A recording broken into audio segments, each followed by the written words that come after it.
Mayong udto mga parikoy, magluto tas para sa lunch. Munggos, naglata og munggos. Munggos ang suda na to mga parikoy sa ato sang gilap latan para paniudto. Kunya mo ni atong mga sagol. Kana lang.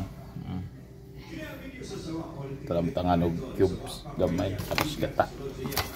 Tapos natay pares anak nga stick.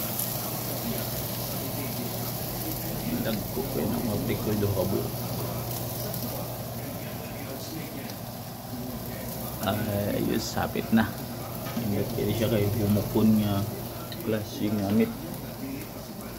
May na lang mga 2 minutes na lang siguro to. Ya, kanya na lang ito. Ya, nakaluto na po rice. Ayos. Ya, ang oras apit na alas 12 pa 10 minutes na lang para alas 12 sakto gid.